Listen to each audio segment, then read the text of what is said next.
Date पे फिर से ये लोग आते हैं, इस पे ये फिर से लोग आते हैं। इससे यहाँ 2-3 नसीहतें मिलती है। अगर एक बार आप नाकाम होते हो ना लाइफ में, सक्सेस नहीं मिल रही है आप लोगों को, आप हार नहीं मानना। आपको करना क्या है, आपको दोबारा ट्राई करनी है, उसके बाद फिर से ट्राई करनी है।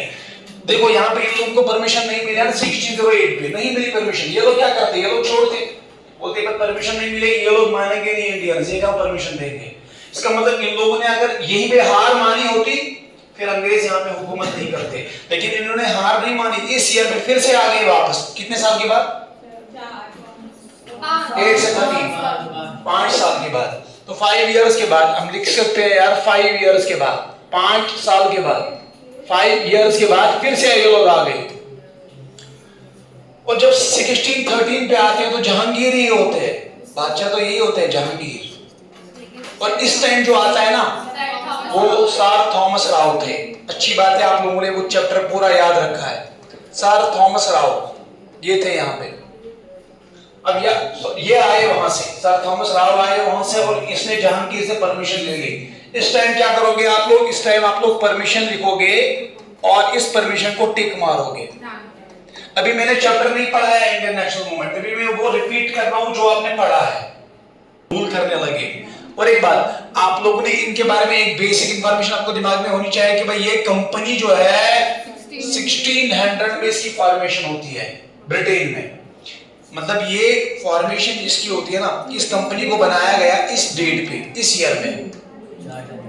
शायद आपने उस चैप्टर में ये भी पढ़ा होगा कि जब 1600 में EIC को बनाया गया, फिर आगे जाके 1608 में इनका एक रिप्रेजेंटेटिव यहाँ इंडिया आता है, विजिट करता है इंडिया को। वो क्यों आते हैं इंडिया, इंडिया इसलिए आते हैं ताकि उनको क्या मिले, उनको परमिशन मिले ट्रेड करने के लिए। जब वो परमिशन के लिए आते हैं, ट्रेड करने के लिए आते हैं, तो यहाँ पे जो बादशाह होते हैं ना मुगल एम्पायर, बेटा आप लोगों ने पढ़ा है, वो थे जहांगीर। अब जहांगीर के पास जो आता है ना उस टाइम 1608 पे कौन आता है, विलियम हार्किंस। मैं रिपीट इसलिए कर रहा हूँ ये 2-3 बातें, वरना आपके चैप्टर में ये सब कुछ लिखा ही नहीं है। अभी मैंने चैप्टर स्टार्ट ही नहीं किया है, मैं इसलिए रिपीट कर रहा हूँ क्योंकि कम से कम ये बेसिक इंफॉर्मेशन जिस बच्चे को होगा ना, वो ही इंडियन नेशनल मूवमेंट्स को पढ़ने के काबिल होगा। जिसको ये चीजें पता नहीं है अभी, वो सीधे पढ़ेगा इंडियन नेशनल मूवमेंट, उसका फायदा ही नहीं है कुछ। तो ये याद रखिए कि ईस्ट इंडिया कंपनी को इस ईयर में बनाया गया, फिर इस डेट पे इन लोगों का एक रिप्रेजेंटेटिव विजिट कर रहा है परमिशन लेने के लिए। लेकिन आप लोगों को पता होगा कि ये परमिशन इस ईयर में नहीं मिला। उसके बाद क्या होता है कि इस डेट पे ठीक है ना, ये आपने पढ़ा है, मुझे पता है इस क्लास में 8th में ये चैप्टर हमने पढ़ा है। तो जहांगीर ने इनको परमिशन दे दी। कुल मिला के इनकी एंट्री अच्छे से हो गई, किनकी, ईस्ट इंडिया कंपनी वालों की एंट्री हो गई। आए थे ट्रेड करने के लिए। उसके बाद उस चैप्टर में आप लोगों ने पढ़ा है कि ट्रेड करते करते वो लोगों ने एक्सपेंशन पॉलिसी लगाई। एक्सपेंशन पॉलिसी में क्या किया हम लोगों ने, फिर यहाँ पे वॉर्स भी हुए। एक तो पहले कंपनी के बीच में वॉर हुए, उसके बाद रीजनल किंग्स के बीच में वॉर हुए, कार्नेटिक वॉर्स हुए, मराठा वॉर हुए, फ्रेंच ईस्ट इंडिया कंपनी के बीच में वॉर्स हुए, मैसूर वॉर्स हुए। तो जब वॉर्स काफी ज्यादा हुए, battle of Plassey, battle of Buxar याद है ना, battle of Plassey, battle of Buxar, Sirajuddaulah, Shujauddaulah, Vajpayee Shah, सब कहानी हमें याद करती है। ये कहने में बहुत आसान है लेकिन याद रखना काफी इंपॉर्टेंट है आप लोगों के लिए। तो हो गया सब कुछ, ठीक है। अभी जिस टाइम की हम बात कर रहे हैं ना, 1850 की बात कर रहे हैं, 1850 के बाद के डेट्स की बात कर रहे हैं हम। ये वो डेट से जब ईस्ट इंडिया कंपनी वाले मजबूत थे, इंडिया में काफी पावरफुल थे, स्ट्रॉन्ग थे। इसका मतलब इन लोगों ने काफी जुल्म भी किया था। अब 1850 के बाद इंडियंस को पता चला भाई ये पॉलिटिकल होता क्या है, ये पॉलिटिक्स होती क्या है। हमें तो छीना गया सब, हमें तो है ही नहीं कुछ, ठीक है ना। तो क्या हुआ आखिरकार, बात समझना यहाँ से क्या हुआ आखिरकार। अब स्टार्ट करेंगे चैप्टर को, यहाँ से स्टार्ट करेंगे। अभी तक जो पढ़ाया मैंने बेटा वो रिवाइज था प्रीवियस वन, उसके बाद अब स्टार्ट करेंगे यहाँ से। तो पॉलिटिकल कॉन्शियसनेस आ गया। जब भी आप कहोगे एक बात, आप कहोगे सर हमने यही सीख लिया कि पॉलिटिकल कॉन्शियसनेस आ गया इंडियंस को। ये आ गया कब, ये आ गया second half of 19th century. इसके बाद आ गया पॉलिटिकल कॉन्शियसनेस, मतलब इंडियंस को पता चला कि हमारे साथ जुल्म हो रहा है, They came to know. Who? Indians. Indians came to know. इनको पता चल गया. They came to know. इनको पता चल गया. क्या पता चल गया? They came to know British imperialism. बात समझना, British imperialism. इनको पता चला कि भाई जो ब्रिटिशर्स है ना, ये हमारे ऊपर imperialism कर रहे हैं. Imperialism का मतलब फोर्सफुली हमें रोक रहे हैं, फोर्सफुली हमारे ऊपर रूल कर रहे हैं. They are not taking care of our rights. ये हमारे ऊपर फोर्सफुली रूल कर रहे हैं, अपना ताकत दिखाते हैं, अपना पावर दिखाते हैं, हमें दबाया. ब्रिटिश इंपीरियलिज्म के बारे में इनको पता चल गया. किनको? कब सेकंड हाफ ऑफ 1960. मुझे एक बात बता दो, जब आपको पता चलेगा भाई कोई मेरे साथ जुल्म कर रहा है, बहुत अच्छे से पता चलेगा. आपको अपना दुश्मन पता चलेगा कि मेरा दुश्मन वो है. उसके बाद आप स्टार्ट क्या करोगे? आप उसके खिलाफ मूवमेंट स्टार्ट करोगे. ठीक है ना? उसके बाद इसी तरह से जब यहाँ पे इंडियंस को पता चल गया कि हमारे ये ब्रिटिशर्स है, ये हमारे दोस्त नहीं है, ये हमारे एनिमीज है, दुश्मन है, तो इंडियंस ने क्या कर लिया? इंडियंस ने स्टार्ट किया. सो दे स्टार्टेड नेशनल मूवमेंट्स. इन्होंने नेशनल मूवमेंट्स को स्टार्ट कर दिया. इंडिया स्टार्टेड नेशनल मूवमेंट, मतलब पूरे नेशन में, पूरे इंडिया में मूवमेंट चला दी. लोगों को बोला कि भाई ये आपके दुश्मन है, आपके दोस्त नहीं है, जल्दी से जल्दी इनको हटाना है, यहाँ पावर से इनको हटाना है. जब भी आपसे ये सवाल किया जाएगा why Indians started the national movements, the thing is they realised atrocities. उन्होंने उनके एट्रोसिटीज को पहचान लिया, जुल्म को पहचान लिया. When? In the second half of 19th century. Getting me? तो यहां इसके बाद इन लोगों ने नेशनल मूवमेंट्स को स्टार्ट कर लिया. जब नेशनल मूवमेंट्स को स्टार्ट कर लिया, चलते रहे नेशनल मूवमेंट्स, तो लास्ट में रिजल्ट क्या निकला? Resulted these national movements resulted freedom of India, independence of India. भाई इसके बाद लास्ट में रिजल्ट यही निकला कि इंडिया को आखिरकार कर आजादी मिल गई है. The date is 1947. देख, चैप्टर को मैंने गोल करके अभी आपको बता दिया. पूरा चैप्टर गोल करके मैंने 2 लाइनों में पढ़ा दिया, पूरा चैप्टर अगर देखेंगे. लेकिन अभी हमने कुछ नहीं पढ़ा है. बात समझ रहे हो बेटा? क्या मैं बोल रहा हूँ? Second half of 19th century के बाद क्या हुआ? नेशनल मूवमेंट स्टार्ट हो गई. इंडियंस को पता चला हमारा दुश्मन कौन है. इंडियंस ने नेशनल मूवमेंट स्टार्ट कर दिए. तो आखिर लास्ट में रिजल्ट क्या निकला? रिजल्ट निकला इनकी जीत. कैसे? Because India got freedom. That means उन लोगों ने यहाँ से ब्रिटिशर्स को भगा दिया.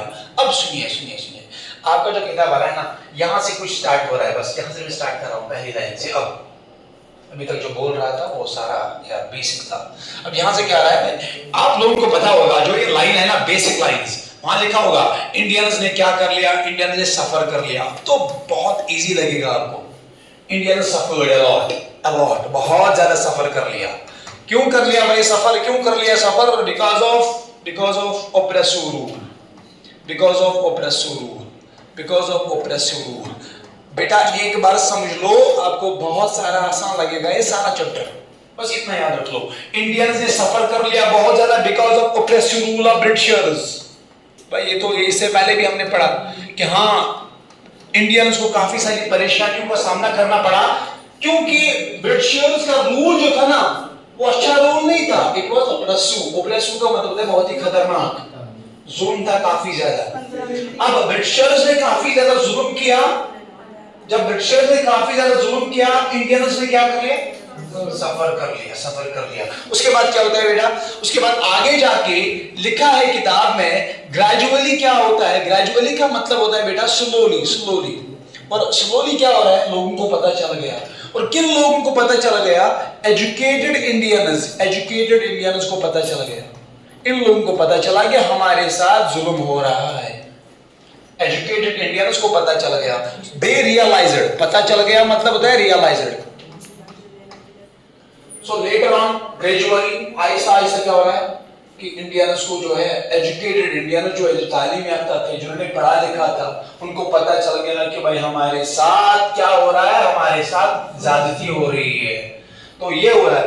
स्लोली एजुकेटेड इंडियंस रियलाइज्ड, उन लोगों ने रियलाइज कर दिया। क्या रियलाइज कर दिया बेटा? उन लोगों ने रियलाइज कर दिया कि ब्रिटिशर जो है हमारे दोस्त नहीं है, हमारे दुश्मन है। और एक बात, अब जो ये ब्रिटिशर्स है ना, ब्रिटिशर्स, इनके बारे में एक खास बात, ब्रिटिशर्स ने क्या कर लिया था? दे टुक एडवांटेज, उन्होंने फायदा उठाया। किसका फायदा उठाया? They took the advantage of disintegration. इन्होंने डिसइंटीग्रेशन का फायदा उठाया था। किनका डिसइंटीग्रेशन हुआ? मुगल एम्पायर का। देखो मुगल्स का डिसइंटीग्रेशन हुआ था इंडिया में, मुगल्स वीक हो गए थे। अब औरंगजेब के मरने के बाद मुगल्स काफी ज्यादा वीक हुए थे। जब मुगल्स वीक हुए, डिसइंटीग्रेशन हो गया, ये बिखर गए, इसका फायदा उठा दिया अंग्रेजों ने, ब्रिटिशर्स ने। अगर ये वीक ना होते, अगर ये कमजोर ना होते, तो अंग्रेज यहां नहीं आते। तो अंग्रेजों ने इसका फायदा उठा दिया है। अगर कोई कमजोर होता है ना, उसका फायदा दूसरा उठाता ही है। ये दुनिया की वो परंपरा है, चलता आ रहा है। तो मुगल्स वीक हो गए, इस वीकनेस का फायदा उठा दिया ब्रिटिशर्स ने। आ गए यहाँ, जो मैं पहले बोल रहा था, तो आ गए यहाँ, और उसके बाद इस वीकनेस का फायदा उठा दिया। अब बात समझना। जब यहाँ ये आ गए, तो इन लोगों ने क्या कर लिया? इन्होंने स्टार्ट कर दिया एक्सप्लॉयटेशन। सबसे खतरनाक एक्सप्लॉयटेशन ये हो गया, इकोनॉमिक एक्सप्लॉयटेशन। सबसे ज्यादा इन लोगों ने इकोनॉमिक एक्सप्लॉयटेशन कर दिया। बातें नहीं है, इन्होंने इकोनॉमिक एक्सप्लॉयटेशन कर दिया। So economic exploitation, this was a major cause behind rise of nationalism in India. क्लास 10th में आके आपको ये सारा पता चलेगा कि आपने 8th में क्या पढ़ लिया था, rise of nationalism in India. क्योंकि क्लास 8th में पहला चैप्टर, दूसरा चैप्टर तो यही है। बात समझ रहे हो बेटा? ये लाइन पूरी तरह से याद कर लो, और उसके बाद अब आगे जाके क्लास 10th में यही लाइन फिर से शुरू होगी। Economic exploitation was the major cause behind the rise of nationalism in India. अगर इंडिया में नेशनलिज्म आ गया, नेशनलिज्म का मतलब होता है अगर इंडिया में कंट्री की तरफ प्यार आ गया, लोगों को अपने मुल्क के साथ प्यार करने लगे, समझ में आया कि हमारे साथ ये हो रहा है, गलत हो रहा है। अगर ये इंडिया में आया नेशनलिज्म, क्यों आया? Because of economic exploitation. किसने कर दी? ब्रिटिशर्स ने।